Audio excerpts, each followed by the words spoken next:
Forget all the bad news about war, poverty, disease, famine. Things have never been better. That's the view of the Harvard professor and best-selling author Steven Pinker, who's considered to be among the world's most influential intellectuals. In his latest book, he denounces those he says hate progress and calls for us to stop whining and start celebrating how humanity has become richer, healthier, and safer than ever before, thanks to the European age of enlightenment. But do the facts support him, or has he got it wrong? This week's headliner, Steven Pinker.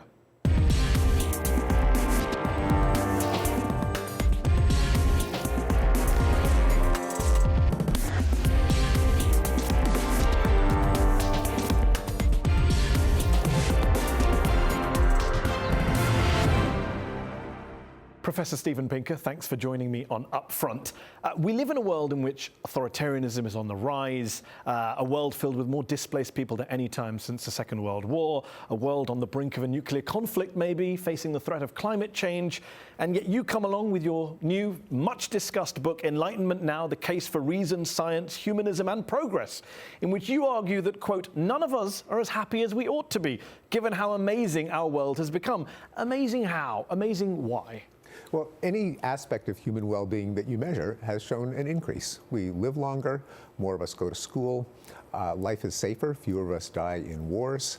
And the point of the book is not just to document the progress, that's the middle section of the book, and I try to do it in 75 graphs, knowing that people will be incredulous. There's a lot of data in the book. They just won't believe it unless they see the graph showing poverty declining, showing deaths in war going down, but also to explain why it happened. I attribute it to a certain set of ideas that were expressed in the second half of the 18th century, the era that we call the Enlightenment, and I identify them as reason. We should try to analyze our situation logically and rationally instead of falling back on tradition and dogma and authority. If we apply reason and science to making people better off, we can gradually succeed. And then I argue that, in fact, we have succeeded. So we'll talk about whether we've succeeded, and we'll unpack some of your claims about poverty and violence, etc. But your critics say you haven't engaged with the fact that the Enlightenment, the age of Enlightenment, also coincided with the age of slavery, genocide, exploitation, colonialism. There's a lot of downsides that came out of the Enlightenment. There's a dark side to the Enlightenment that you just don't take into account. Yeah, that's false. I do take it into account. And it's anachronistic. The chronology is wrong. Slavery has existed since civilization has existed. Genocide has existed since civilization has existed. Given a justification. When Enlightenment philosophers came along and said, well, these people are lesser than us, when people like John Locke and Immanuel Kant were saying outrageous racist things about savages, natives, when people were going abroad to India, Africa, from Britain, from France, to civilize the savages. A lot of scholars say that was associated with Enlightenment values. First of all, it preceded the Enlightenment. Colonization did not begin in the second half of the 18th century. And also, it was Enlightenment figures for the first time in history that spoke out against imperialism and slavery and colonization. All the great empires that we read about in history, you look at the maps showing the extent of the empires, they got there by conquest. The idea that conquest and colonialism and slavery began in the 19th century is historically wrong, and it was during the Enlightenment that the first arguments against these practices started to carry the day. But you also did have Enlightenment philosophers like Immanuel Kant saying black people could only be educated to the level of servants, Native Americans couldn't be educated at all. John Locke, the English philosopher, was a supporter of African slavery. David Hume, the Scottish philosopher, said the only civilized nation is the white nation. Voltaire, the French philosopher, was a notorious anti-Semite. You're not saying there wasn't a dark side to these people who were... Well, there were absolutely a dark side to these people, and I make the point that this is not a book of enlightenolatry, kind of holding them up as idols. They were flawed. They disagreed with each other. Some of them were slaveholders. Some of them were anti-Semites and racists. What I'm holding up are the ideas that at least the ideas of reason, science, and when humanism. Those ideas are also used by Nazis or totalitarians or colonialists. Actually, no, they weren't. There's a lot of scholars who say they were. You don't have to agree with them, but I'm saying there are scholars who say that. Flat wrong. I mean, the Nazis were proponents of the counter-Enlightenment. They did not believe in universal human flourishing. They believed in the superiority of the tribe. You're a very prominent scientist, very well-credentialed scientist. Some critics say that your book, though, is less of a reasoned scientific argument, more of a polemic, because it doesn't put forth the hypothesis test it against the evidence, and then come to a dispassionate conclusion. You start backwards. You have your conclusion, and then you spend around 450 pages trying to find data and graphs, some say cherry-pick data, to justify that conclusion. What do you say to them? Totally wrong. That's just dead wrong. We all agree on what human well-being consists of, like life expectancy, like death from disease, like death from violent crime. I plot them, and the graphs go in a particular direction. You plot them by ignoring data that doesn't fit your thesis. Absolutely false. No. Well, which data? Okay, well, let's talk about it. Let's take global poverty. Yeah. You have a chapter in the book on prosperity. You want to make the case that the world is more prosperous and less poor than ever before, and you point to data showing the number of people living on the extreme poverty line, as defined by the World Bank today at $1.90 a day, is down from 2 billion in 1990 to 700 million in 2015. The world is becoming middle class, you say. But surely you know, I know you know, because you're a very clever, well-qualified guy, that there are numerous studies and a number of scholars who dispute that poverty measure as arbitrary, as inaccurate, that in reality, to quote from a recent academic paper by an anthropologist at the LSE, quote, around 4 billion people remain in poverty today, around 2 billion remain hungry, more than ever before in history. That completely irrelevant to which way the numbers have gone. Of course, the definition of extreme poverty is going to be arbitrary. If you make it higher, then more people will be in poverty. If you make it lower, fewer people. Exactly. But no matter what cutoff you set, the direction is downward. That's not true. That's yes, not, it is. If you look at the work done by Jason Hickel at the LSE, if you take a poverty line of $5, 1 billion people have been added to the number of people on that poverty measure since 1981. The trend shows the exact opposite when you move it to $5 a day. In terms of the proportion of people in poverty by that criteria? No, the sheer number of people. Yes, 1 billion people have been added to the poverty total since 1981. Yes, but billions of people have been added to the world as a whole. What's relevant is the proportion. But you also use absolute numbers in your book. You say it's gone down from 2 billion to 700 million. Well, I note that by at least the most widely accepted definition of extreme poverty, it's interesting that the absolute numbers have declined as well. But the main point is the proportion, because more people have been added, so anything is going to increase. You say widely accepted, but this is my point. You don't acknowledge in the book, there's no caveats where you say, for example, Professor Lant Pritchett, Harvard colleague of yours, a development economist who studies this stuff, says the poverty line shouldn't be $1.90, it should be $12, $15 a day. And when you make that simple statistical change, the entire picture of poverty changes, and the arguments in your book basically fall apart, do they not? No, I don't think so. Again, I mean, maybe statistical change. This is the problem of relying on data. You change the measurement, and everything changes. Well, no, not everything changes, because I mean, there can be.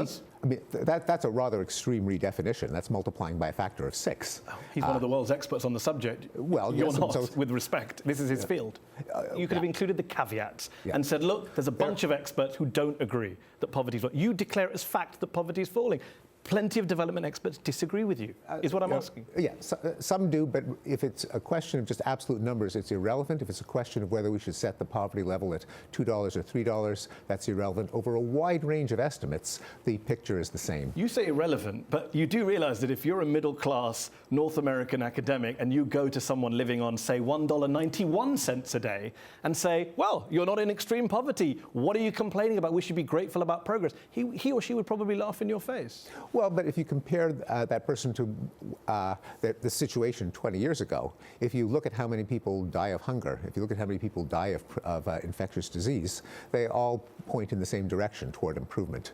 And so, yes, I mean, it's always going to be the case that if you cherry pick the people who are worst off, they're not going to be very well off. You also mentioned inequality, which is a big discussion point right now in the world today. The World Bank, the IMF, the World Economic Forum, even all of these august institutions are saying inequality is a problem, it hurts growth. You have books like The Spirit Level linking rising income inequality to higher rates of homicide, imprisonment, infant mortality, mental illness. And yet you say in the book, economic inequality is not in itself a dimension of human well-being. That's right, because, well, for one thing, the claims of the Spirit Level have been evaluated and shown to be false. That's not true. There's plenty of studies that agree with the Spirit Level. It's not just the Spirit Level. And there are plenty that have refuted it. The ones with the largest data sets have come to the opposite conclusion, that actually affluence matters a lot more than inequality. In fact, there are 300 papers published in journals since the mid-1970s linking inequality to ill health, mortality, higher levels of violence. Yes, it's not just the spirit level, and they some of them cover 120 countries, just for the record. Right, but inequality is correlated with a lot of other things, with overall level of economic development, with education, with women's rights. So the question is not whether there's a first-order correlation, but whether you can show it to be causal once you take into account all the other factors. Causation and correlation, as you know, is a real problem, and some say that's a problem with your book because there's a similar issue with Enlightenment. Is it causation or correlation? But just on inequality, you make this sweeping statement in the book. It's jumped out. You said that today the gap between employees and employers isn't the gap it was in the past. They're both likely to be overweight, both likely to wear the same shoes, have similar phones, same TVs, which sounds great, but then you don't mention that in the US today, men who are in the top 1% of income earners live 15 years longer than men in the bottom 1%. A 15-year gap in life expectancy, and you tell us, but don't worry, they have the same shoes and jeans. Well, I don't say don't worry. I say... The insinuation. It is not the insinuation. It's let's appreciate the progress that has happened. It doesn't mean that, it will never mean that there are no more problems to be solved or that the world is perfect. But you're saying inequality isn't a problem to solve, and I'm saying if there's a 15-year life expectancy gap, it is, and it should be something that you should place a much higher emphasis on. Well, life expectancy for everyone is the most obvious criterion for well-being, so we should raise everyone's lifespan. But right now, in the last 25 years, most of the life expectancy gains, according to Stanford University, have gone to the top 1%. Yes, but the goal should not be reducing inequality as if we got the top 1% to die earlier, that would be progress. I'm saying that's the wrong criterion for progress. I think that's a straw man. No one's suggesting. No, but that's an implication of focusing on inequality as the problem, as opposed to early death that can be prevented. Those are two very different ways of stating the problem. If you don't recognize the link with inequality, which, to be fair, you don't, although there are other studies that does. Let's talk about another big issue, which you address in the book, climate change. James Hansen, the former NASA scientist, says it could threaten, quote, the fabric of civilization.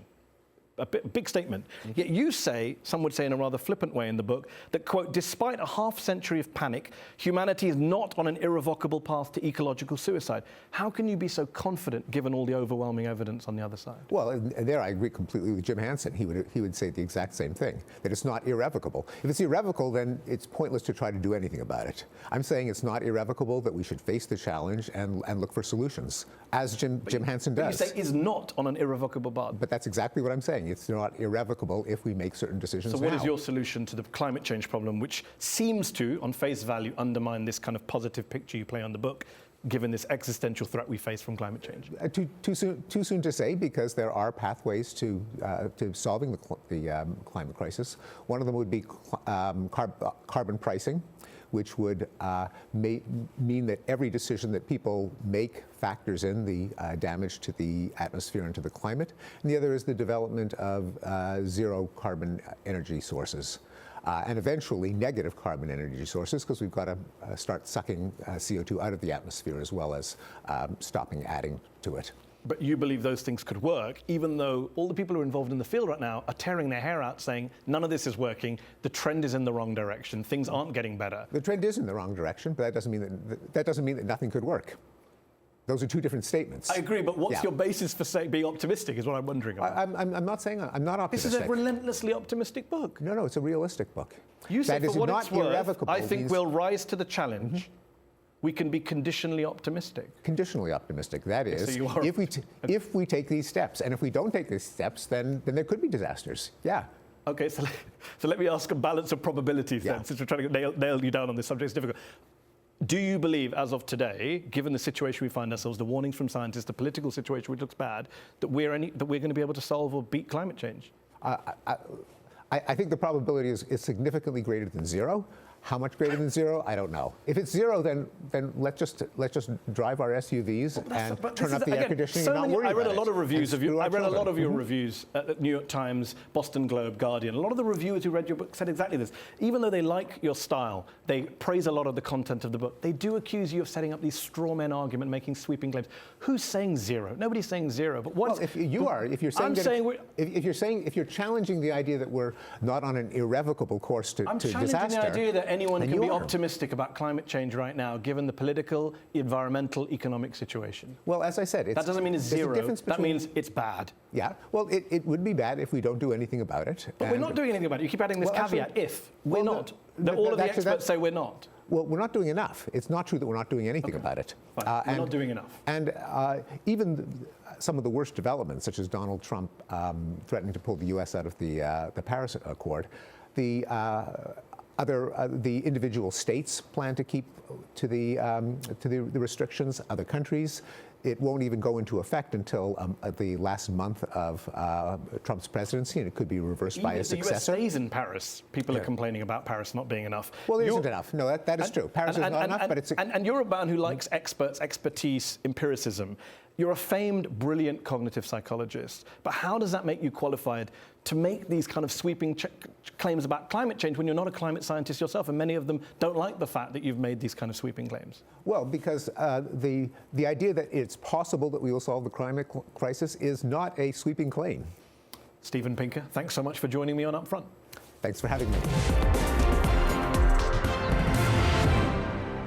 According to journalist Afua Hirsch, discussing race in contemporary Britain is still a radical act. In her latest book, British, Hirsch argues that the UK has failed to reckon with its colonial legacy, and in turn, important conversations around race, ethnicity and diversity have been silenced. The end result, she writes, is that bigotry and prejudice remains, quote, woven into the fabric of everyday British life, everywhere. But just how accurate is Hirsch's diagnosis, and what are her solutions? Joining me in the arena to debate this are Afua Hirsch and Claire Fox, the director of the Academy of Ideas in London. Thank you both for joining me in the arena. Afua, a lot of liberals celebrate the fact that Britain is no longer the openly racist society that it once was. You disagree, and you write in your book, white supremacy is ever present in British society. How do you justify what is a pretty provocative, and I'm sure to a lot of white people, startling claim about the UK?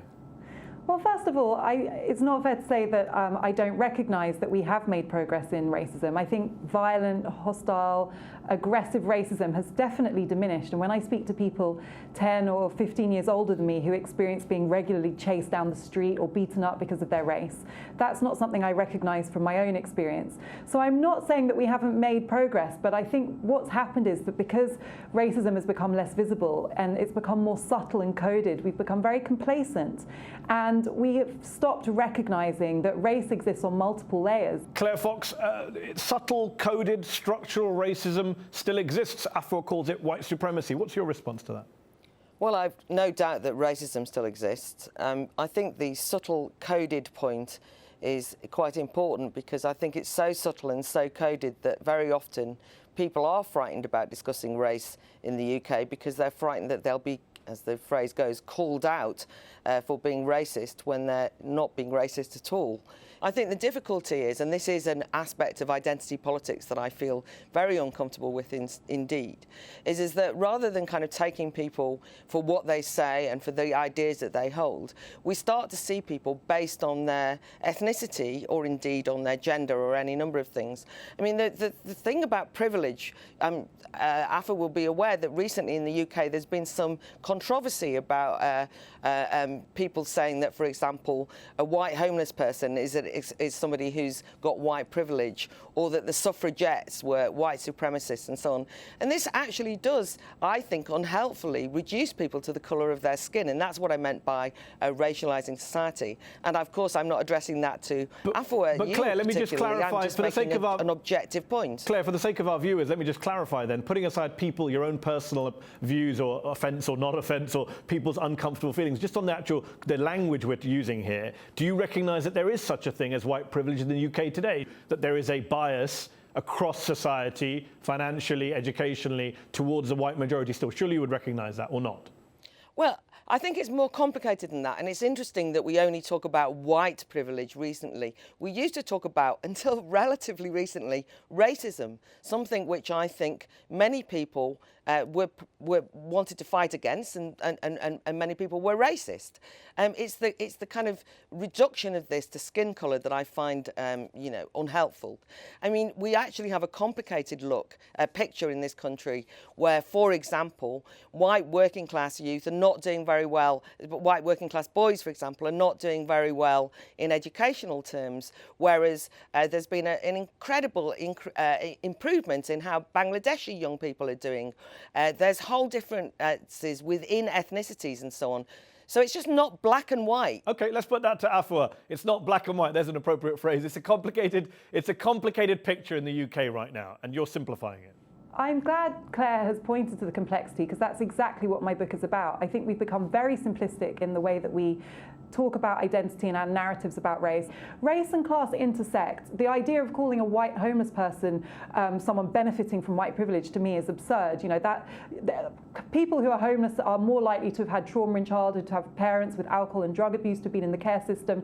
So they have suffered from multiple disadvantage based on class and poverty. At the same time, black people who are homeless and rough sleeping have even worse outcomes because they suffer from both class and race deprivation. It's true that white working class boys are doing very badly at school, but young black men between the ages of 18 and 26 are twice as likely to be unemployed as young white working class men from similar backgrounds. So we see in the data the way that race and class intersects and overlaps, yet there are still distinct types of disadvantage that affect minority people. This is not a competition. Let me ask you this question. A lot of people would nod their heads, agree with you on the points you're making about the data and the racism, and I'm sure Claire would agree with a lot of what you're saying about the actual racism in British society. But you go further in your book. You say, for example, in the midst of frenzied debate on the United States, you say, is in the midst of frenzied debate on what to do about all this, historical racism, white supremacy, Britain, in our inertia, arrogance and intellectual laziness, is not. Some would say that's because Britain just isn't as bad as the US when it comes to the legacy of slavery, when it comes to racism. Are you saying Britain is as bad as the US?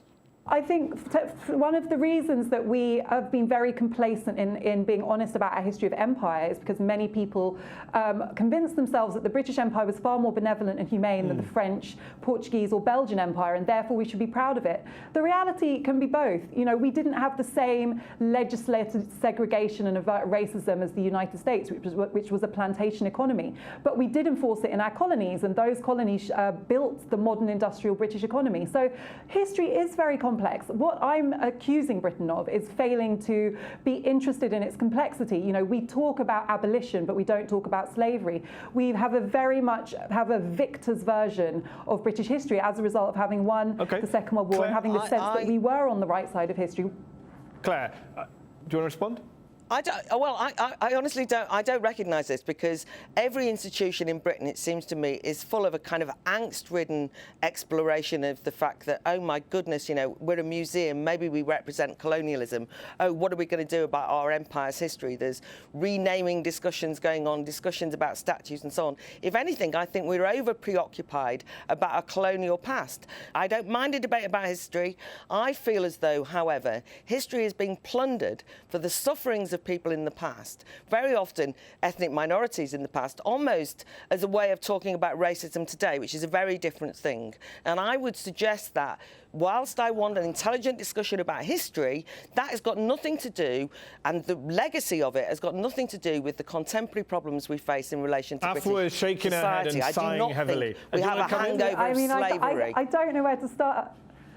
I don't know where to start with that. I fundamentally disagree with Claire. You look at our political leaders, Gordon Brown, David Cameron, Michael Gove, they talk about history as a celebratory subject. Claire says that we learn too much and we're riddled with shame. How many people in Britain can name one of the African abolitionists who was fundamental to ending the slave trade? We talk about West India merchants in our literature and period dramas. We never call them slave owners or plantation owners. We found so many ways of coding this past so that it's more palatable. And to say, as Claire did, that this history is not relevant is absolutely absurd. There are people alive whose grandparents worked on plantations owned by British families who'd enslaved their ancestors. There are whole nations who are part of the Commonwealth whose identity is as a result of the transatlantic slave trade propagated and profited from by Britain. So this is very much a living part of history. My mother was born in the Empire, in a colony, the Gold Coast as it was, where she was taught that British culture and civilization was superior to her own.